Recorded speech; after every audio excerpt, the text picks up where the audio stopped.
यो चाहिँ राजा राजा के अरे पोखरी अरे चुली पोखरीको रानी चाहिँ उता उता रहेछ सुकिगएको अनि यो चाहिँ राजा यस्तो रहेछ पानी एउटा यो पानी पानी नै बगेको हो यो पानी चाहिँ कहिले यो पानी बगेको हो कहाँ बगेर यो यसो हल्लिएको मात्रै हो बगेको पनि होइन खास चाहिँ यो पानी कहिले सुक्दैन र के यो चाहिँ यहाँनिर एक रमाइलो पो रहेछ ठुलो रहेछ यो भिडियोमा चाहिँ अलिक खास नदेख्दो रहेछ यो राति बल्दो रहेछ बाल्दो रहेछ नि बत्ती ओ रुखमा लगाएको छ यता पनि छ त्यो चुलाचुली भन्छ ल चुली पोखरी चुली पोखरी भन्दो रहेछ नि ठुलो रहेछ कोही गहिरो पनि छ यो पानी गहिरो छ हो र हेर्दा त छैन जस्तो त यो त हावाले होला त्यो त होटल होला लाग्छ नि मलाई त कालो रहेछ नि यो गहिरो भएर कालो कि यो पानी धेरै दह भएर यहाँ झार पलाउँछ होइन ऊ पर हेर्दाखेरि हेर्नु त झार छ नि छेउछेउमा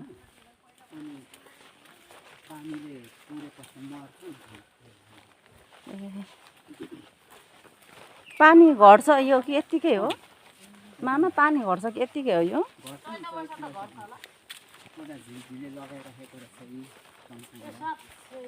देख्नु भएको थिएन परैसम्म ऊ पारी हेर्नु त ऊ पुरै तार टाएछ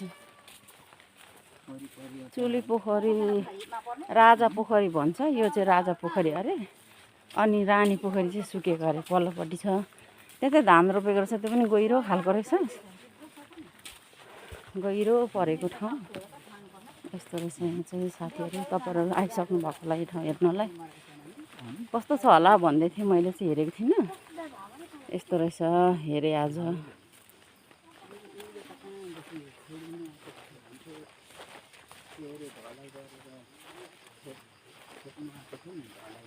उयो ढलाइ गरेको रहेछ त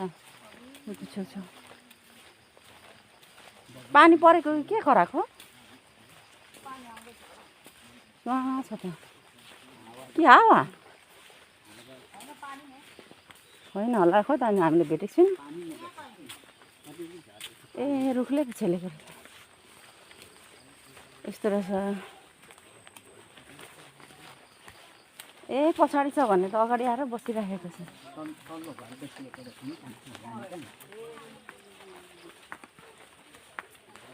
कहाँ हो अब घर चाहिँ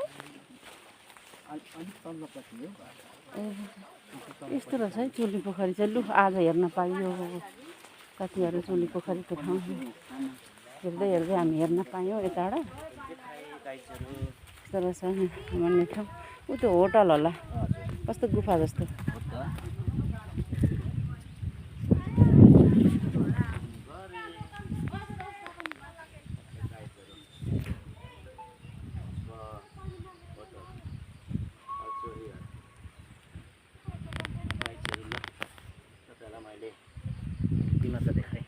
थाकेको अवस्था सबैजना बस्नुभयो अब पर यता जानु पर्दो रहेछ